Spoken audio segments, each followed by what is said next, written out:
just fired it up. Nobody sees they fired up.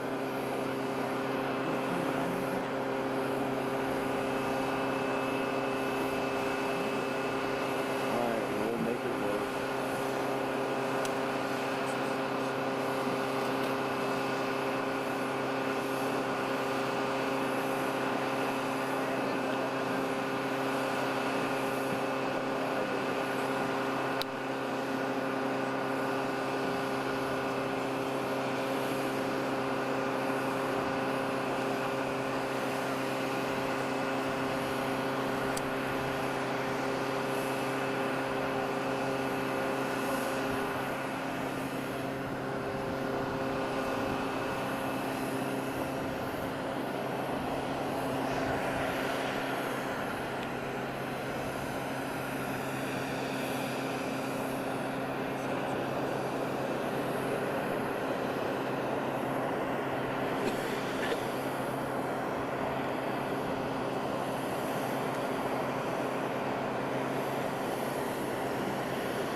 I like, frankly, the concept when North Carolina gets hit, the governor takes care of it.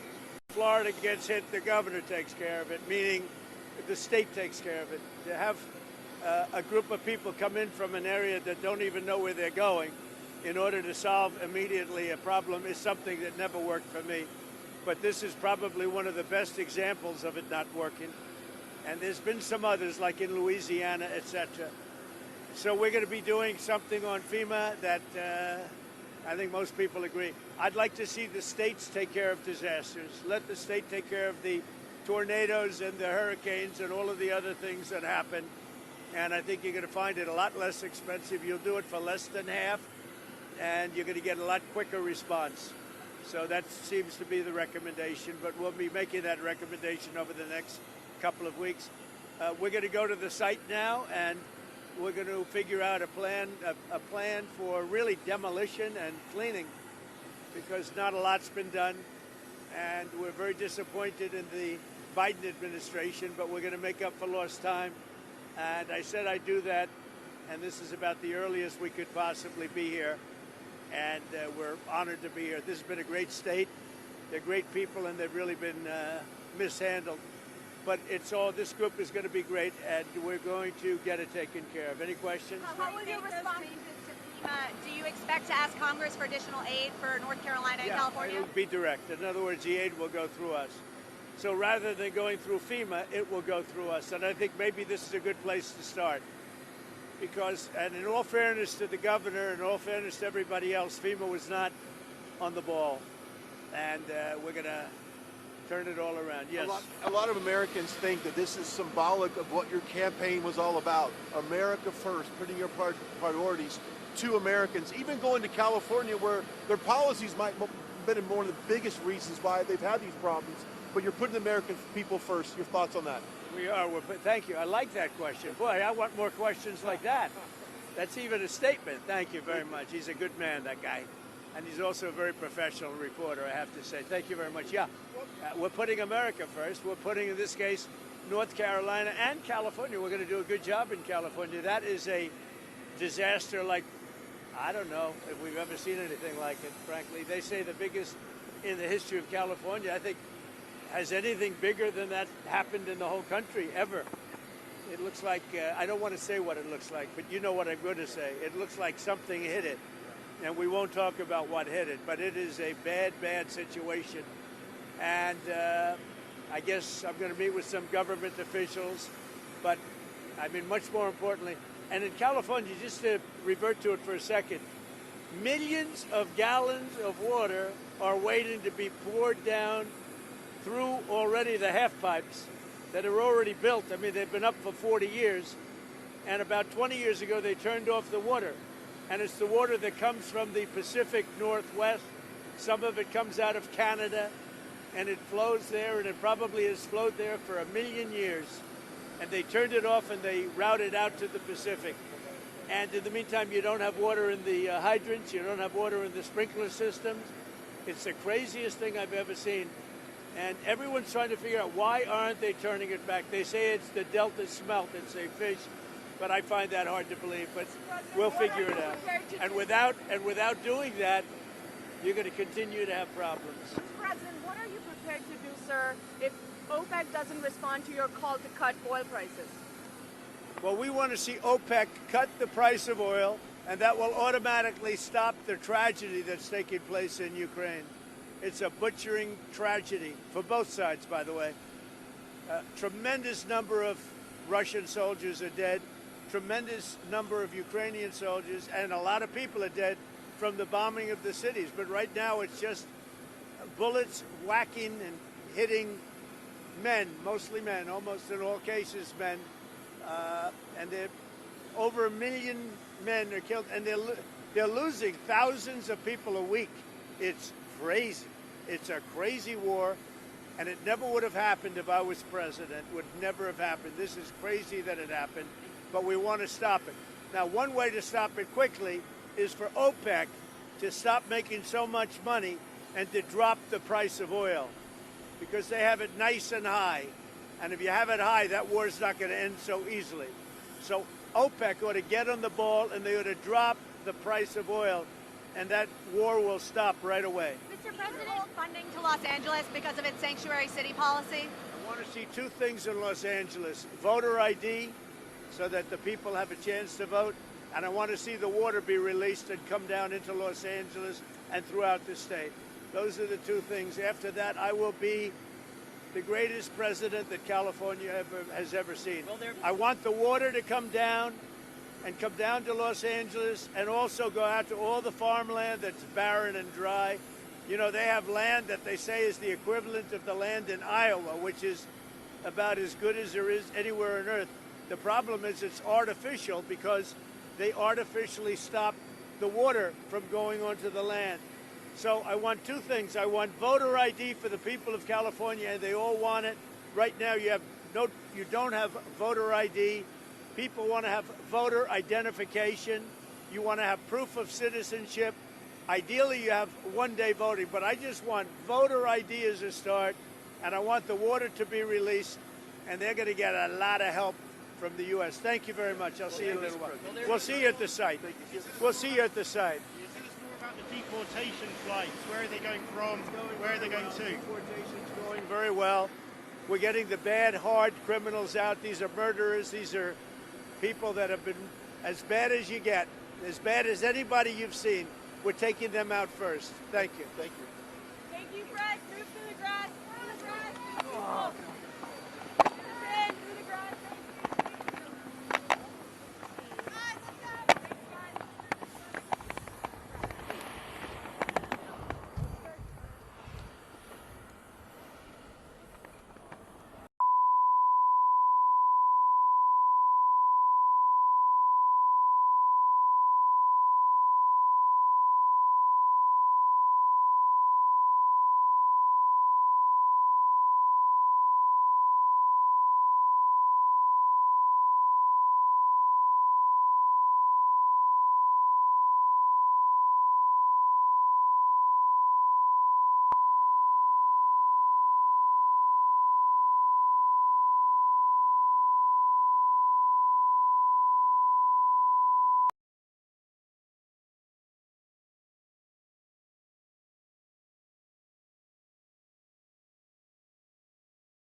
First Lady is here. Shake his hand, boys. Shake his hand, Lucas. Thank you all very much. Thank you, Mr. President. Liam, shake his We're hand. here to get a hurricane mess all set, okay? Should have been done a long time ago. Thanks for solving that problem. Thank you. Good, good. Thank you. Melania, you look beautiful. You're a beautiful First Lady. Thank you, sir. Appreciate you solving that. I'm just trying to get it. Yes. You are beautiful, absolutely gorgeous. Thank you, I love yours. Thank you so much. Thank you for coming to Red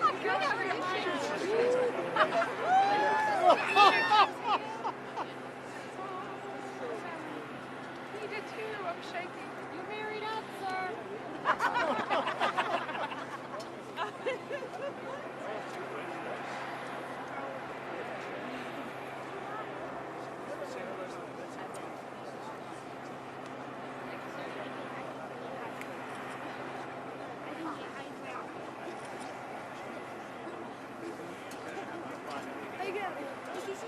Love your hat, Mrs. Trump.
Get that place fixed. You're not supposed to go.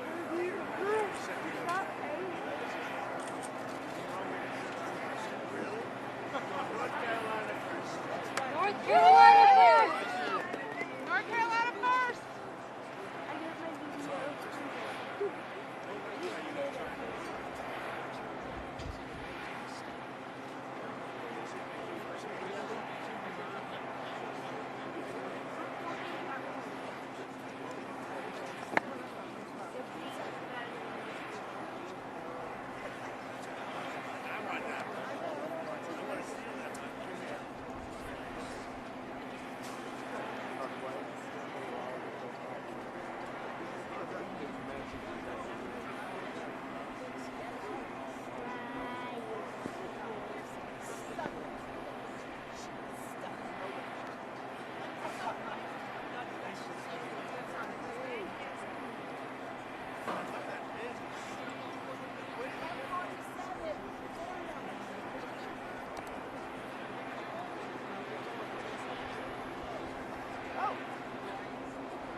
Liam, what do y'all think about Trump? I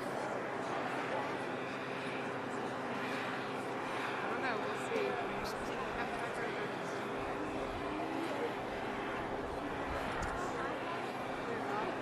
I'm gonna go back over there where I can see these pictures.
To get it on camera.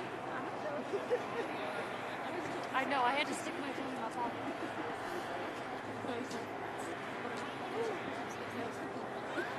See you later. Take care, everybody. Thank you, sir. Thank you, Mr. President. Thank you, sir. Soon this happens.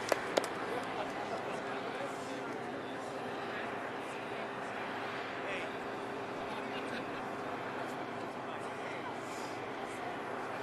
No. No.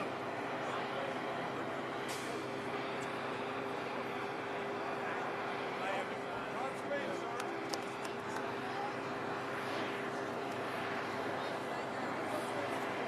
Thank you, Melania.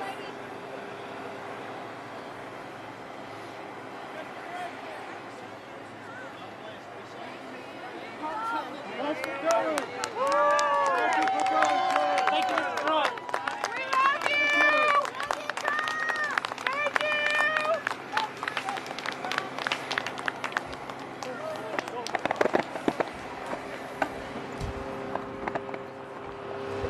We're back. The chaos.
you very much, everybody. Please.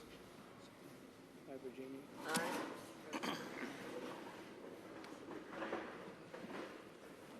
Well, thank you very much. It's a little cold outside, but you're getting used to the cold. And one of the things that are very important to me, and one of the reasons I'm happy that we won so convincingly, is to help North Carolina get fixed up. They supported us in record numbers, and I'm supporting them in record numbers too.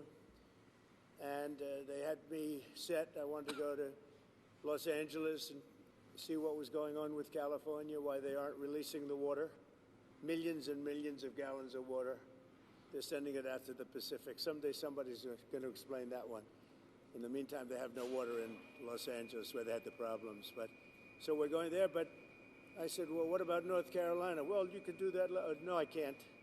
I said, we're stopping in North Carolina first, and then we're going to Los Angeles. And we just appreciate the outpouring of love that we've had here. Laura was, as you know, very instrumental in the campaign. And she lived here and is loved, and we appreciate it. And Michael Whatley has been incredible, wherever Michael is. Hello, Michael. Michael Whatley has been great, and your congressmen have been great. And what we thought we'd do is take a quick look around. First, we wanted to do this. I want to say that we're very disappointed in FEMA. Your new governor, it's not his fault. He's brand new to the whole situation. But we're going to work together with the governor. We're going to work together with the senators. But really, we're going to work a lot with your congressmen, especially the three that are in the area, and Michael Whatley. And I'd like to put Michael in charge of making sure everything goes well. And Franklin Graham has been unbelievable. We've made a big contribution to Franklin, and we'll continue to do so. But I've been hearing nothing but praise for the job that Samaritan's purse has done with Franklin, and we appreciate it. Where is Franklin? He's around here someplace. And that good-looking guy, he's always been a good-looking guy. His father was a good-looking guy, too, I'll tell you. We loved his father, right? I saw his father in the latter years, and I said, well, he doesn't have long to go. He was having a hard time, and he lived about 3 or 4 years after that, right? They say it was good stock. He had the ultimate good stock. But I want to thank you, Franklin.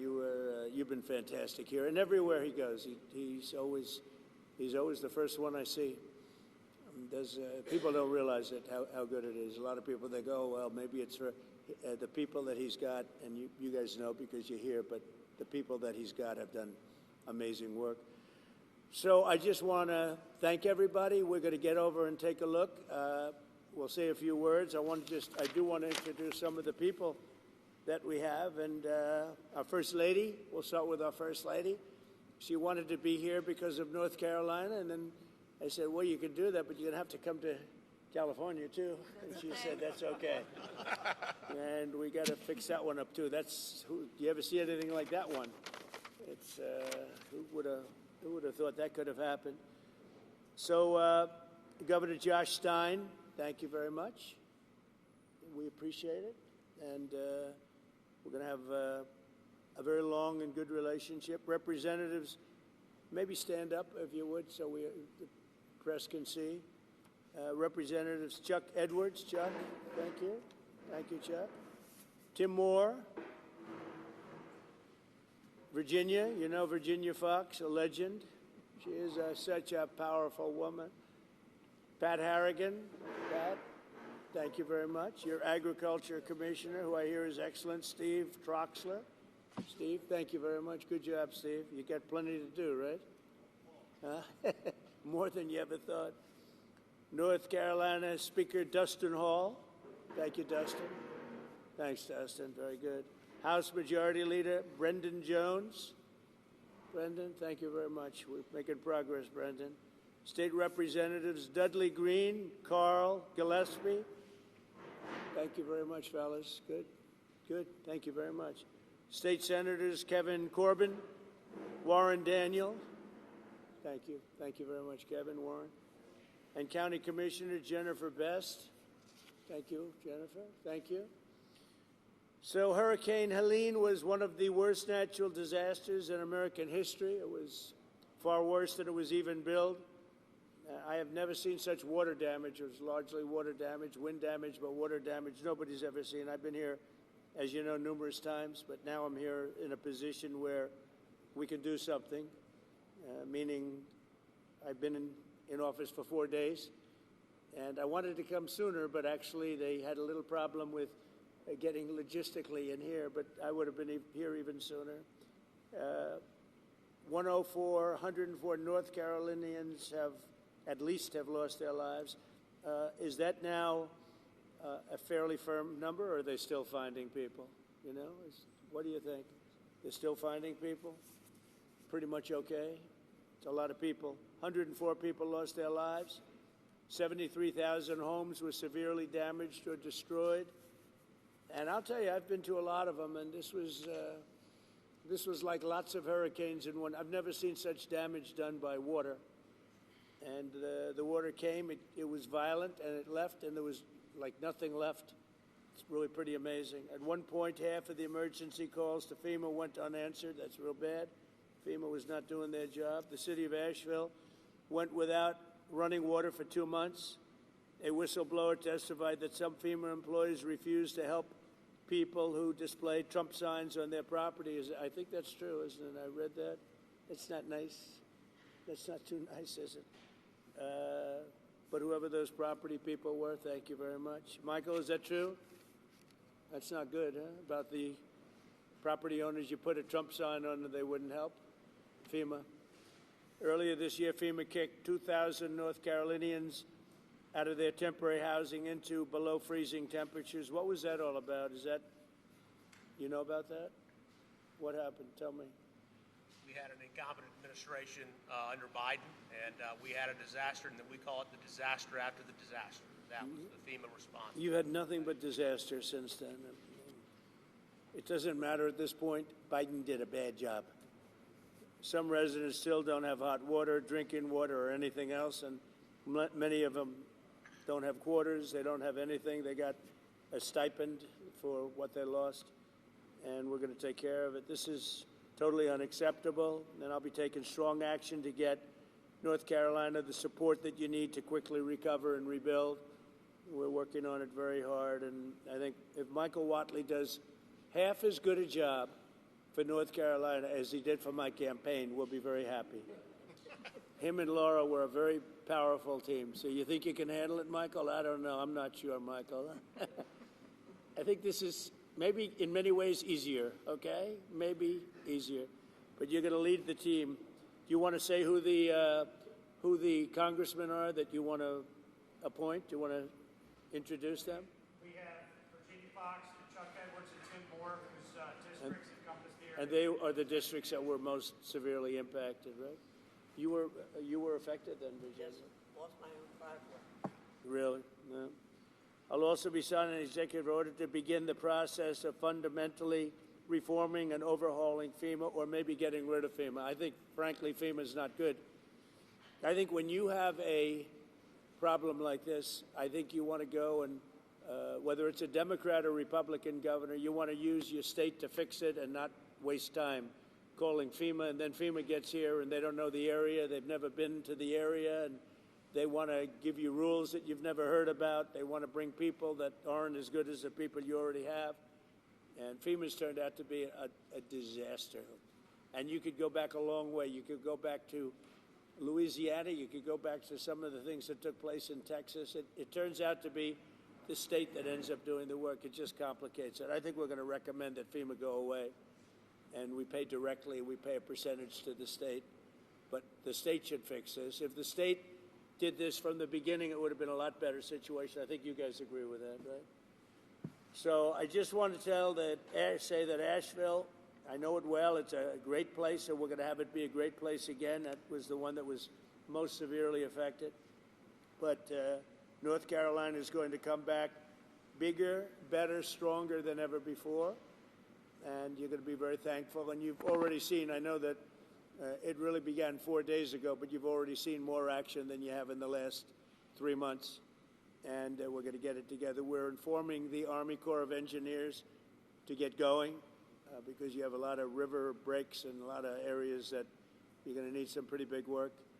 And they're on their way. They're going to be working much harder than they've been working in the past, and we're going to take care of it. Any questions from the press of any of the congressmen, governor, anybody? Sir, are you going to sign an executive order on FEMA, getting rid of it? Can you say more about signing an executive order to get rid of FEMA, please? FEMA has been a very big disappointment. They cost a tremendous amount of money.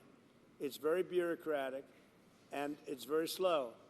Other than that, we're very happy with them. Okay, and I think when there's a problem with the state, I think that problem should be taken care of by the state. That's what we have states for. They take care of problems. And a governor can handle something very quickly. You know, one of the things I've noticed, because I've been doing this for a while, and we had a pretty good FEMA, but I also noticed that when they come, they end up in arguments. They're fighting all the time over who does what. It's just not a good system. This system is so beautifully designed over 250 years approximately, you know, and we'll soon be celebrating the 250th year. It's going to be a very big celebration. But it's been designed very well, and we're going to leave it that way. When North Carolina, South Carolina, Florida, Tennessee, when everybody knows the governor of Tennessee, I think, everybody? Do you know everybody here, pretty much? I never thought of it, but you're right over the ridge. Right over the hillside. So you're here to help. That's great. The people in this region, including Tennessee, the people of Appalachia, are grateful that you are here and that you haven't forgotten it. And that there are other disasters, but this one was enormous for both North Carolina and Tennessee. So thank you. You know, I've seen a lot of disasters, and when I came here right after, the day after. And when I came here, I couldn't believe it, actually. I couldn't believe the damage. And I've seen a lot of them. This was more like a tornado than it was what we witnessed. So we're going to get it very much taken care of. Good job. That's nice that you came. And so you call it you're right over the ridge, right, Tennessee? Over the ridge, yes. I like Tennessee, too. Let's see, where did I get more votes, Tennessee or North Carolina? I hate to tell you, North Carolina, it was Tennessee. There's one of the counties in this disaster that had 88% for you. So 88%, yeah. No, the people are just incredible people. Yeah.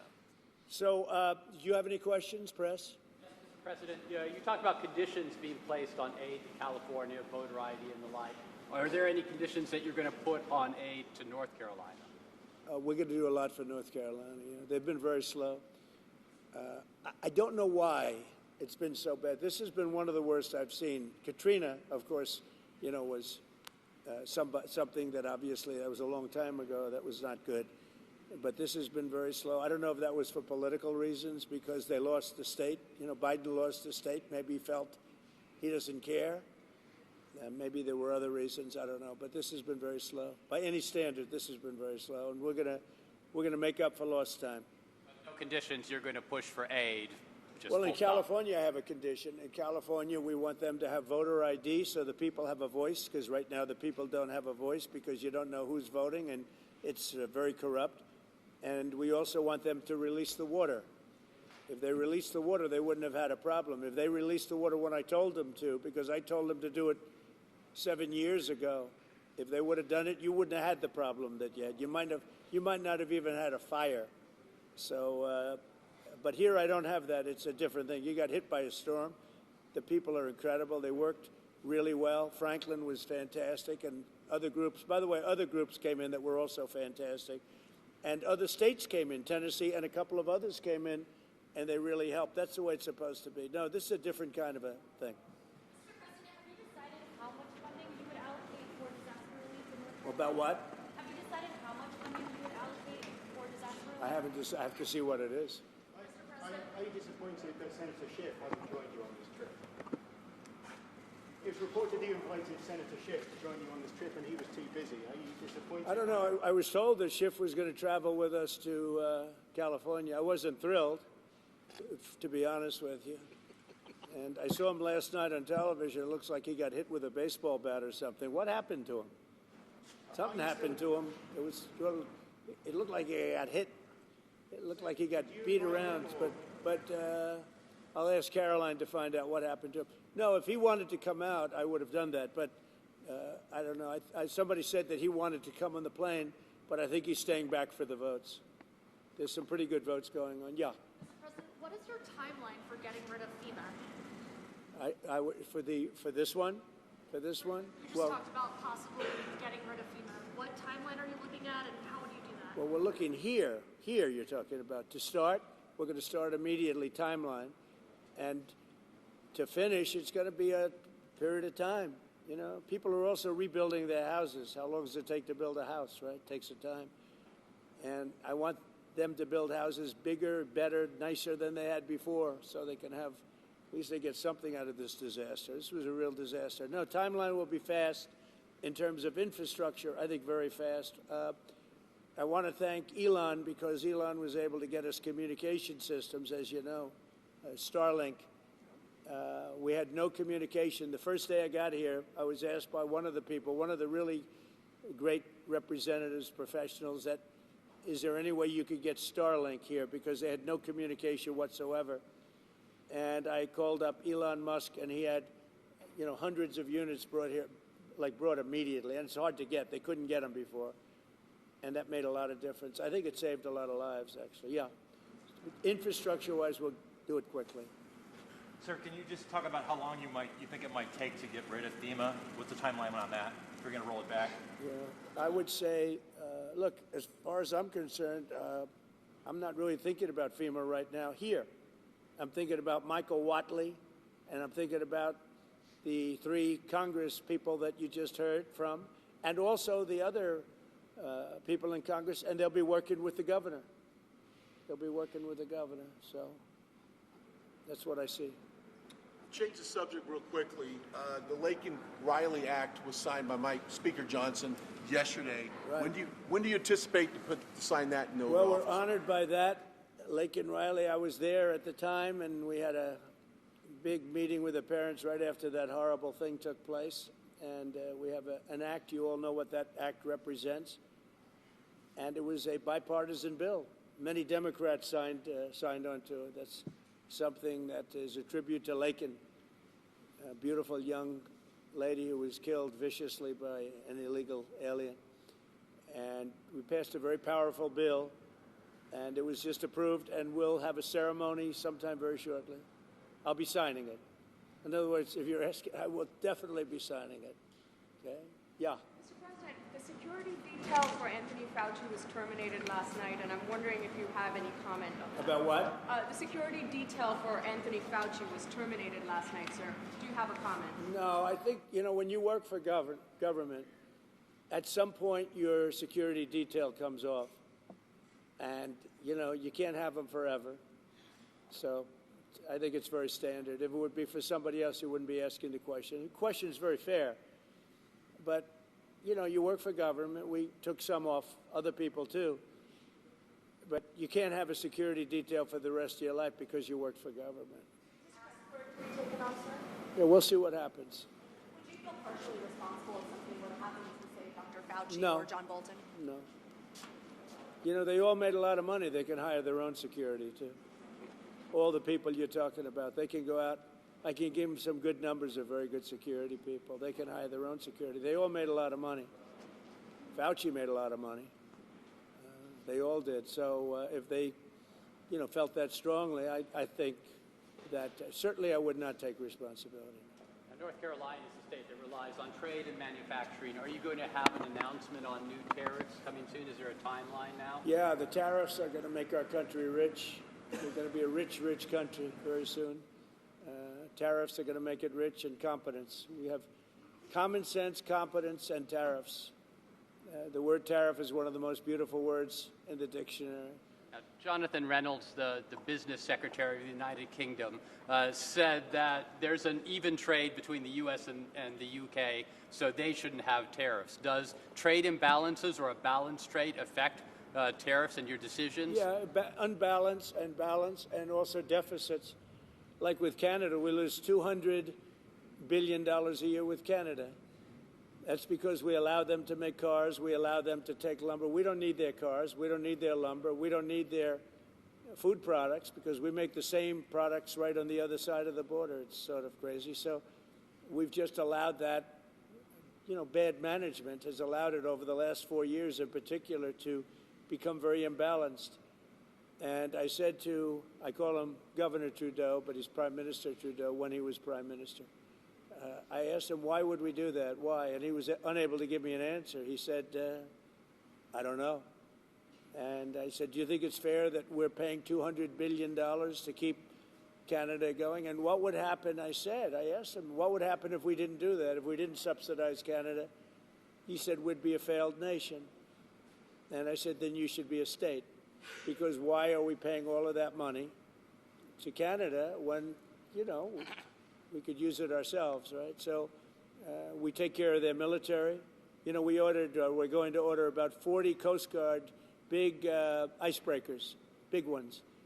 And all of a sudden, Canada wants a piece of the deal. They say, why are we doing that? I mean, I like doing that if they're a state, but I don't like doing that if they're a nation. Also, they've been very nasty to us on trade. Historically, Canada has been very, very bad to us, very unfair to us on trade. So we'll see how it all works out. I would love to see Canada be the 51st state. The Canadian citizens, if that happened, would get a very big tax cut, tremendous tax cut, because they're very highly taxed. And you wouldn't have to worry about military. You wouldn't have to worry about many of the things. You'd have better health coverage. You'd have much better health coverage. So I think the people of Canada would like it, if it's explained. But just to start off, they'd have a massive tax cut, and they'd have a lot more business, because then we'd let business go to Canada routinely, and there'd be no tariffs. If we did that, there'd be no tariffs. The United Kingdom might be in a better spot then. Reverend Franklin Graham has been a great asset to the state. Talk a little bit about the way Samaritan Purse has helped North Carolina. Yes, once again, the first. Reverend Franklin Graham has been a big part of Samaritan Purse and their aid to North Carolina. Just want to get your thoughts on that. Well, Franklin Graham has been a big asset to the state. His father was a big asset to the state, to the country, both of them. I just think this. I think Franklin and other people that are doing what Franklin have done, but I've known Franklin so long. He was at the inauguration. He made a speech, beautiful prayer. He does a great job. And we made a big donation, and it was money well spent. Sometimes you make donations, it's not well spent. He's done a great job here. He's done a really great job. So I want to thank you. We're going to the site now, and one of the sites, and I think for those that haven't seen it, you won't even believe it, but not enough work was done. We'll get it done fast. And I can speak for the Republican congressman. We're going to knock it out, right? We're going to knock it out. And I think we take it very personally, because North Carolina was very unfairly treated, very, very unfairly treated. And it was obvious. It was too obvious. And we're going to make up for lost time. So thank you to the people of North Carolina. Thank you, everybody.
Yeah.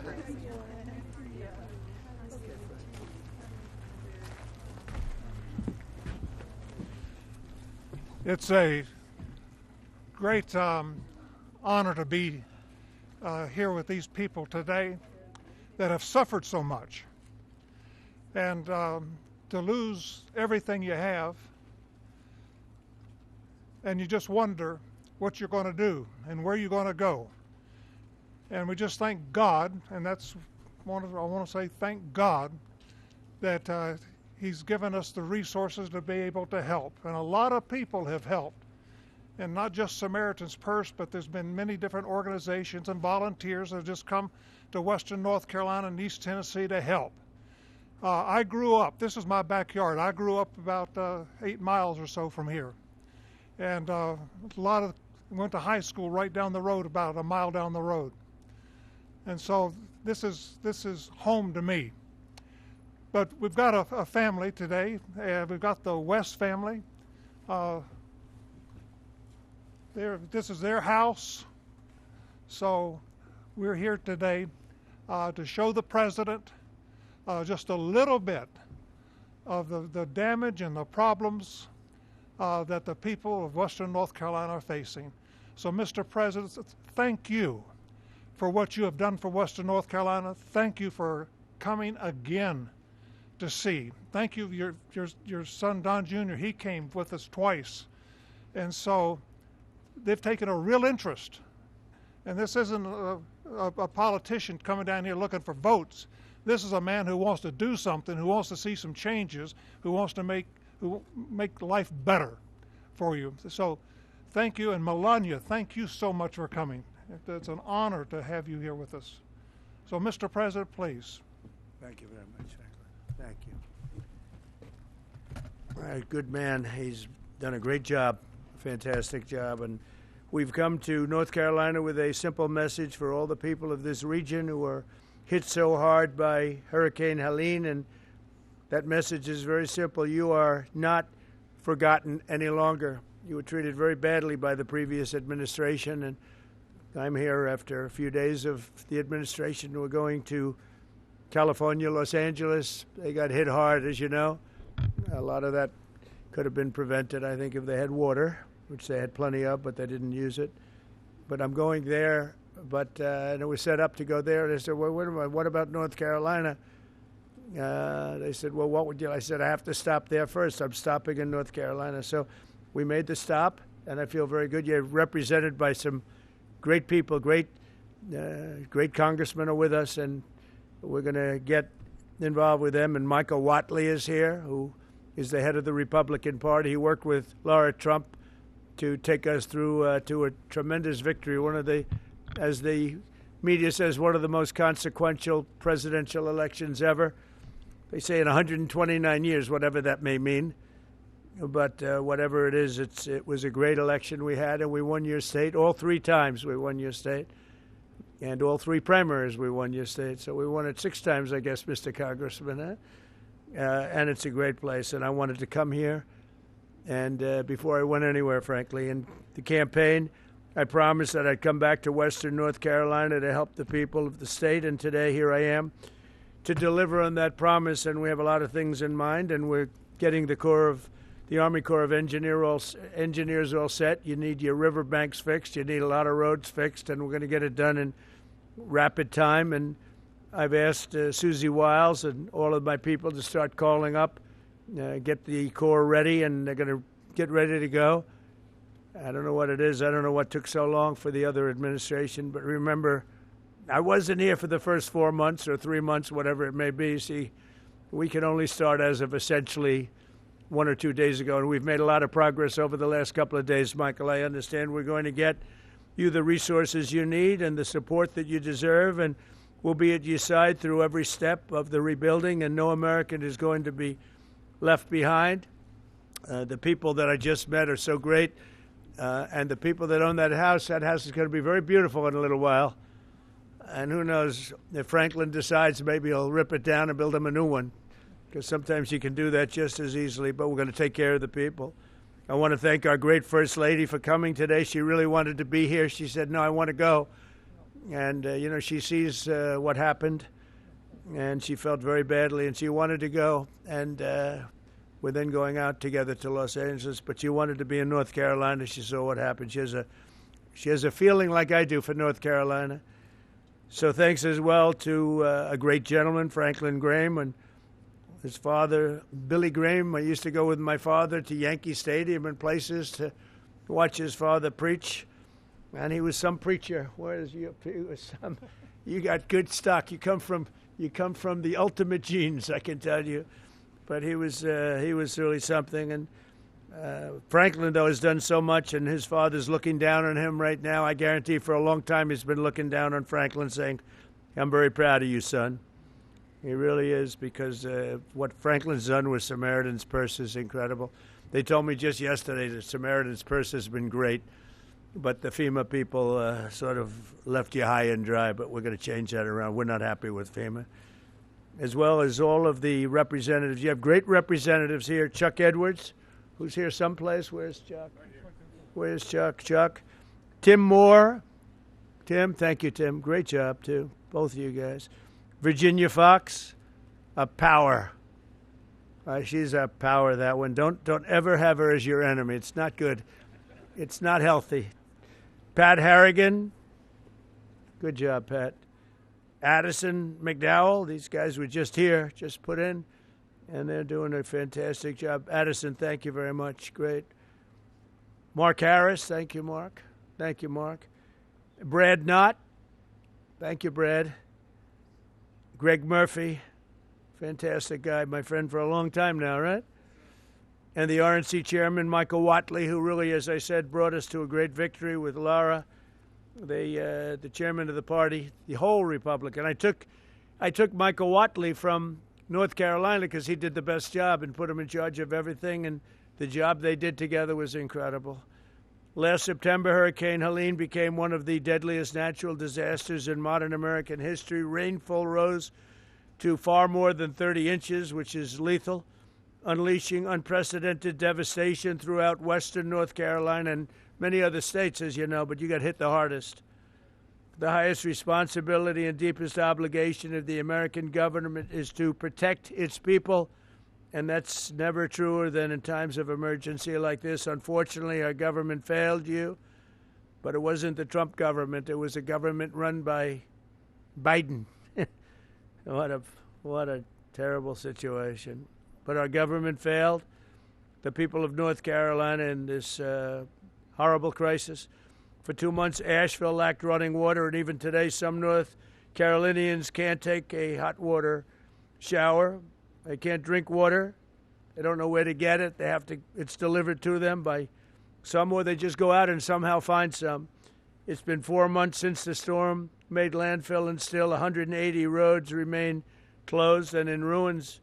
Earlier this month, the Biden administration kicked 2,000 displaced North Carolinians out of their temporary housing into freezing 20-degree weather. I don't know how they did that one, because it was cold, even while your government provided shelter and housing for illegal aliens from all over the world.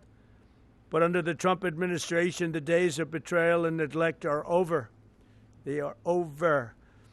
As I said in my inaugural address, we restore the integrity, competency, and loyalty of the American government. And I think I said most of it in the inaugural address. We said a lot of things, but one of the groups of people I was thinking about is you in North Carolina. A lot of that was in reference to you and what you've had to suffer. I'm pleased to announce that under our leadership, the federal government will be surging housing solutions to the state that go beyond mere temporary hotel stays that ended up being very short term. The government wouldn't do it any longer, which is ridiculous. We'll marshal all available resources and bring back potable water and make your water and infrastructure dramatically more reliable very quickly. Today, I'll also be signing an executive order slashing all red tape and bureaucratic barriers and permits to ensure the rapid reconstruction of the roads here in western North Carolina. We're going to go through a permitting process that's called no permitting, just get it done. That's the way they built them many years ago, I guarantee you that, right? We will get them back very quickly, and we'll begin the work of fundamentally changing, terminating, or overhauling FEMA. FEMA's been a disaster no matter where they are. We're honored to be joined today very quickly by several families affected by the vicious storm. I'd like to ask each of them to share their story. Chris and Kim West, you could come forward. Ramona Nix, Jackie Mitchell, and Thomas Gary Bright. And finally, the Wright family. And come on up and maybe say a few words, please. Thank you very much. Hello. Hi. Come on in here.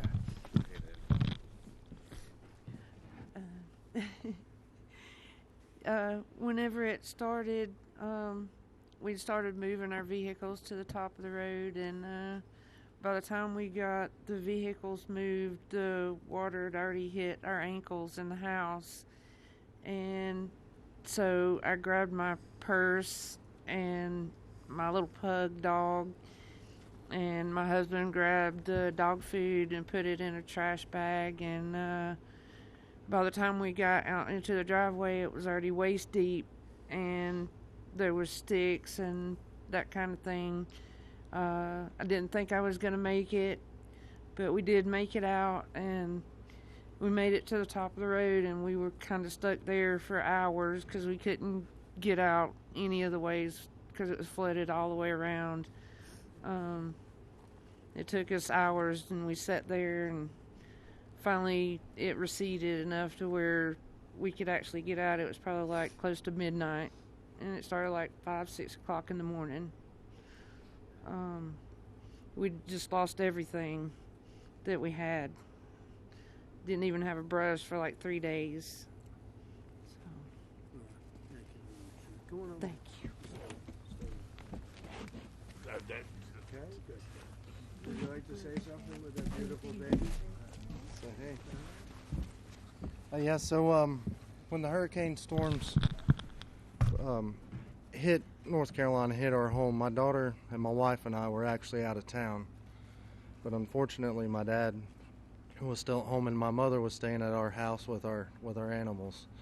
And the waters got so high that it actually lifted between that and the tornado that came through, or microburst is what they've been calling them, and lifted his home and the house that I grew up in and crashed it into our barn. It took away his business.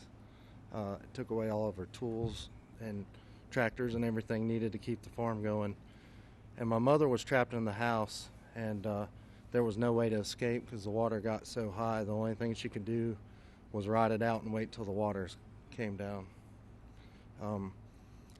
So we've been doing a little bit of battling with our insurance and FEMA. We did have proper insurance with flood insurance and homeowners insurance, but since we had proper insurance, FEMA's not been able to assist us with a whole lot of things.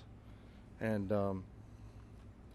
again, we've been having some issues with trying to get some payout for our insurance in a timely manner.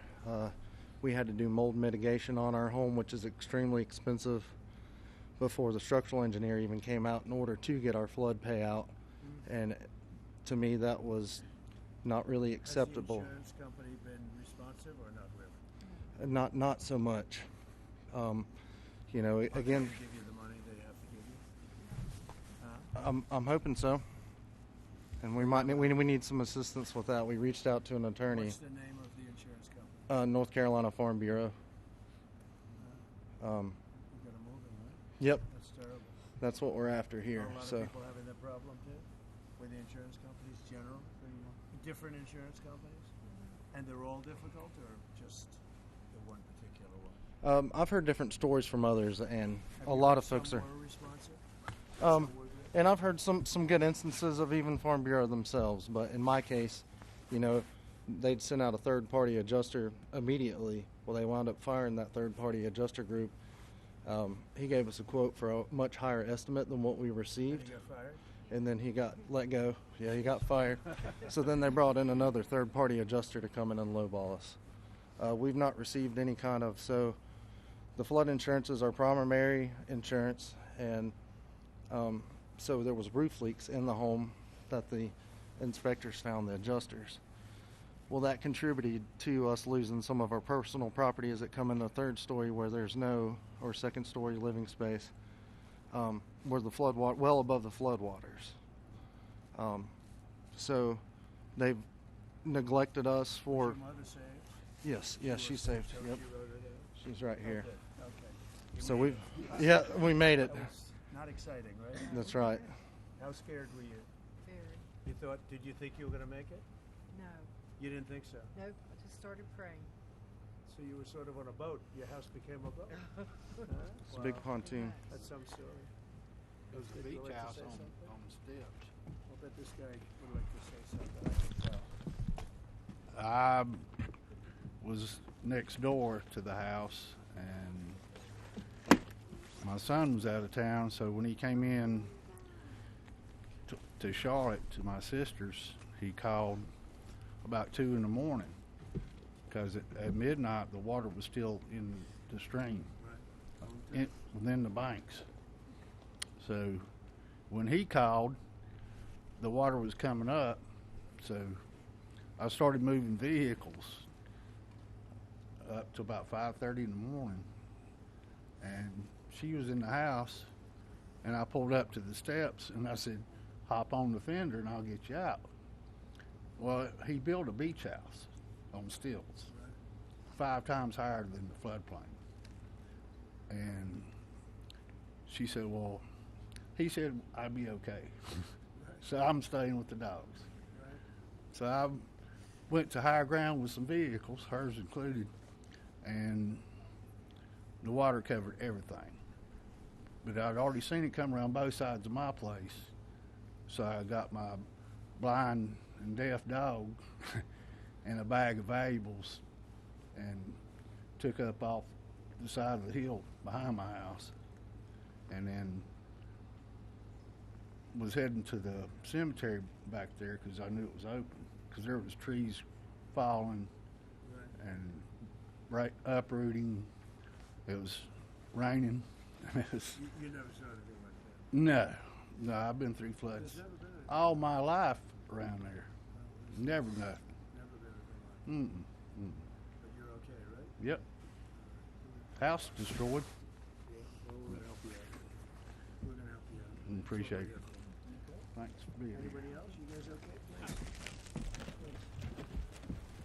Our day that morning began a little taller with some trees falling into our house, which our house is goes back 4 generations, 80 years, and never came close to flooding. And we woke up with trees about 4:30 or 5 in the morning, and our house sits 3/10 of a mile back off the road, and the water, we've had flooding and such in the lake, but nothing like we saw. And like most everybody else, we moved 5 vehicles as far up, and lawnmowers and everything else, and the water started coming in the house. And when it got up to about ankle high, we have a loft. I got her up in that and tried to gather what you might want, which was totally random. And when it made it to the loft and started getting up to about her hips, I built a little makeshift ladder and we got out on our roof. And we spent 4 hours on the roof. I had a little baggie. I did notes on my cell phone to my 2 kids and my 2 grandkids, and something to identify me in case we were lost in it. Did you think you were going to make it? No, we're. Oh, you didn't? Yeah, we didn't think we were going to make it at all. I mean, our house was 25 feet underwater. So you didn't think you were going to live? No, we were watching houses, trailers, bodies coming by us. And we live in the Azalea Road area in East Asheville. Yeah, we watched our garage float by. Yeah. But, we got to a point where it crested about 4 feet up on the roof. We took about 3 or 4 hours for it so we could kind of do everything in reverse and got out in the mud to higher ground. And I got out higher ground up to a subway and got over to her daughter's house, where when she saw that I didn't have her, she lost it. And I was like, she's okay, she's alive. And we tried to make our way back in there and gather things best we could. But, found a body right away. There was about 8 bodies in our area that first 2 weeks located. And we were lucky we weren't one of them and blessed. But like other people. No insurance on flood insurance, so we had to depend on FEMA. They did what they could do, and of course it's not enough. Yeah, that's crazy. But yeah, again, we're thankful to be alive, but it's a long haul. What are you doing now? Staying in a camper. I've never been, if y'all notice, I'm a big guy. I don't sleep in campers very well. And the first night we spent in the camper, very grateful with the Asheville Dream Center coming through with one. And Do you still have the land? oh yeah, it's family land. Yeah, the land, it looks like a beach now. It's sand, but Can it be built on? yes, Do you intend to do that? yes. You want to build again? Yeah, Samaritan's Purse, we're working with them. We're working with people. It's 80 years, 4 generations. But the house is totally gone. No, the house is there. It's down to, yeah, they came in and mudded it, but everything in it was completely destroyed. But yeah, it's tough. I think we're at a point in Asheville where people's forgot about Asheville, and it's stagnant. Everything is stopped. You know. Yeah. Thank you, sir. Appreciate that. Thank you, Jack. Thank you. Thank you.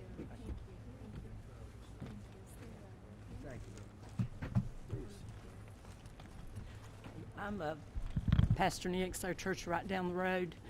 We had only purchased in May, and it's a big church. We're a small congregation, and I had people say, "What are you going to do with this big building?"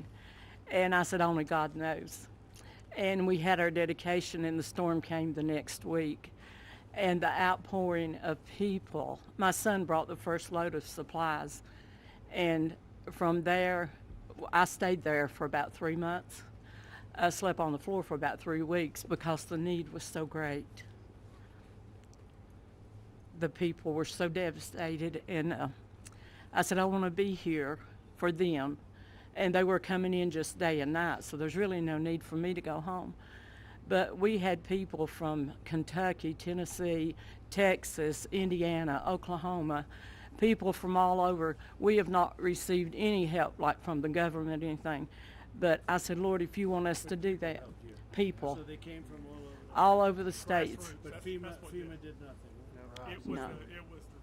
FEMA's wasted time and money. The locals and the people that knew us. And before the week was over, our church was so packed with supplies we couldn't even walk. Even in our sanctuary, it was up to the platform of things, and in our halls and in our rooms, and we're just now beginning to get a little straightened out.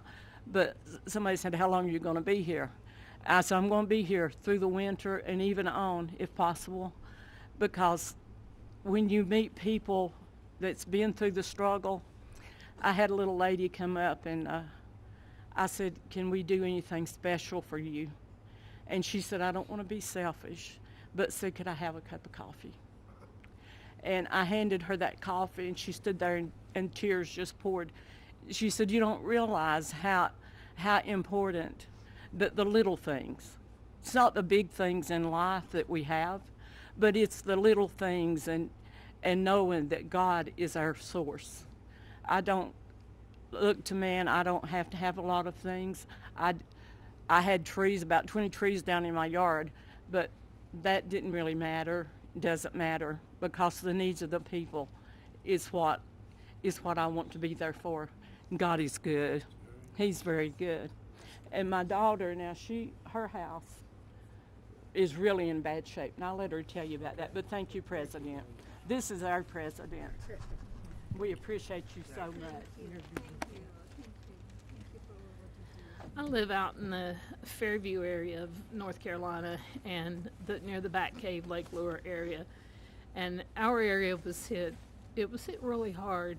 I was home alone, and my husband had stayed in town because we take care of a little lady that's 98 years old, and she lives out in the woods by herself. And I said, just stay with her and make sure that she's okay. And I got up the next morning, and my first thought was, I want to go see what our road and bridge looks like. So as I was making it down to the road and the bridge, there was no road and bridge. And so, here we are, we're like at a little island, we can't access the main road or anything. And then the fire department came by the next day and said that they were evacuating me and my neighbor because a landslide was going to come. And they told me to get my stuff and get ready. And so while I was getting my stuff and getting ready, there was a knock at the door, so I thought it was the fireman. And I went to the door, and there stood my 21-year-old son. His name's Nathan, and he had drove as far as he could to get to me, but he hiked 5 miles, and it took him a really long time. And he got there, and he said, "Mom, grab a bag, we gotta go." And I said, "Son, there's no way I can hike out of here." And he's like, "No," he said, "we gotta go." So we started hiking out, and I seen one of my neighbors who, she had no clothes on. Her skin was like chunked up. It was just, she was blue. She had been in the waters, and where she had went or I don't know, but it horrific is just all I can say. But then as me and my son hiked on out, we went through where this place, we call it Craigtown, but there were like a lot of family members there that passed away, like 11 of them, and there were people out everywhere looking for their loved ones, and there were dead bodies. You know, my son's like, "Mom, you're gonna see things you don't want to see," and so anyway, we got through all that. But I stayed at our church in our sound booth. My husband and I, we just slept up in the sound booth for a couple of months because we didn't have power or anything for about 2 months out there. And then we have went back. I've been fighting with FEMA since day one. Our community, there's like 32 homes. We don't have a road and a bridge. We're driving through our neighbor's property. You know, I went to EMS and I said, "Look, my concern is if we have a fire or we have an emergency out here, you're not going to get to us. You can't get those big trucks up here." And I've called and called and called FEMA, and you know, I said, this happened on September 27th. That's 4 months ago. Well, for us today is still September 27th. You know, we haven't had help. And so when I talk to FEMA, I'm explaining the road and the bridge, and they send me a letter that tells me to basically fix it and send in my receipts, and they'll refund me some money. I'm looking at a road and bridge that honestly, the bridge itself is probably going to be $300,000, and the road could be close to that also, because the community has to have big boulders brought in. We're not a rich community. We can't fix it ourselves. You know, it's just, and as far as like house repairs, I'm still pending. I can't get money from FEMA until I fix the road and bridge and send in my proof that it's fixed and everything. It's just, it's been a nightmare, and I totally feel like that we have been forgotten. If it had not been for our fellow American citizens who stepped up to help us, I don't know what we would have done. I have 5 neighbors around me who completely lost everything. You know, I have damage to my house, and I don't feel entitled. I'm embarrassed to even say I need help, because, you know, and sometimes there's even that survivor's guilt is what they're calling it, but you feel guilty to even be alive sometimes. You know, when you look around, you see your neighbors that are gone, and it's just, you know, we need help. I wrote a letter to send to Congress. You know, I don't understand what's going on. If we can't get FEMA help, then will you guys help us? Will you step up and be our fellow citizen? Will you step up and be our neighbor and send us something? Help us get our community back. I could go on. It's just I don't know, it's just heartbreaking. I appreciate you. Good daughter you have, huh? Good daughter. Take care of Mom. And your son must be great. My son is great. No, he sounds like a real leader. Smart. He really is. Hike in. How would you have been if he didn't come and get you? I don't know. I'd just would have been there until, because the only thing we could do, there was no way to get out there. The only thing we could do is just hike up to the church, the first church that was up there, about 3 miles, to get, you know, maybe what we needed or something. I don't know. He is. Thank you. Well, again, thank you very much, everybody. So we're going to be here. We're going to be working with our congressmen and women, and they're going to do a job. And Michael Watley is going to be very much in charge, and you'll get it done. And FEMA's ready to rock. They haven't done the job because they weren't really told to do the job by Biden. I guess Biden was thinking about other things, wasn't he? But they weren't told what they did. What the past administration did to North Carolina is a disgrace. So I just want to wish you all well. I was here right after the event, and I couldn't believe it. I have never seen anything like it. I've seen a lot of bad things, but I've never seen anything like it. And it's an honor to meet the people behind me, and it's an honor to be with our congressional delegation and some of the other politicians in the area. And it's an honor to have Michael Whatley at my side, because maybe we wouldn't be standing here as president if he wasn't. Him and Laura Trump were unbelievable as the head of the Republican Party. So he happens to come from a place called North Carolina. So I said, Michael, fix it. So good luck. Good luck. And we'll supply what you need. You know that. Okay? Thank you. Thank you all very much. Thank you very much. Heartbreaking stories and how there's been so many local groups Yeah. stepped up to assist Yeah, these that's families. one of the things you Is hear. there any talk on having money instead of going to FEMA and going through the bureaucracy to go to them? That's what I want to do. We want to bring it locally so that a state takes care of its problem, and then they can bring it down to a local level, like Samaritan's Purse and Franklin, because that's one of the better examples. But you had numbers of people that did a great job. You have groups that did a great job and organizations. The one that didn't do a good job was the government. They did a bad job. They did, in many ways, they did no job. They weren't even available. So, good question. The answer is we go local. I think it'll work much better. FEMA is a very expensive organization that really doesn't work out very well.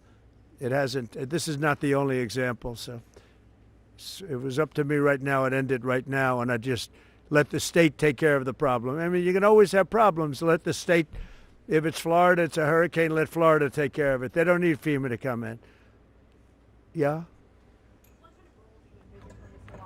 Within FEMA, outside of FEMA? Yeah, I envision a very important role for him. It's any role he wants. He's a very capable guy, Michael Whatley, a very capable guy, and he's friends and works with these guys, keeps them elected, right? They have to do a good job. Otherwise, no matter how good Michael is, not going to work. But they've done an amazing job. They've been great. You're lucky you have great congressmen here. And woman, by the way, a great woman, very powerful woman. They're going to do a great job. They'll do it together. They'll work together, and we'll supply what they need as they need it. We'll coordinate that, and we will immediately get the Army Corps, Michael, because you need roads built. You know, we're talking about the bridge. We're talking about roads and things. So we got to get them built, all right? Okay? Thank you all very much. Thank you very much. All right. What's the word? Oh, you're good. Okay. Everybody watch your wires.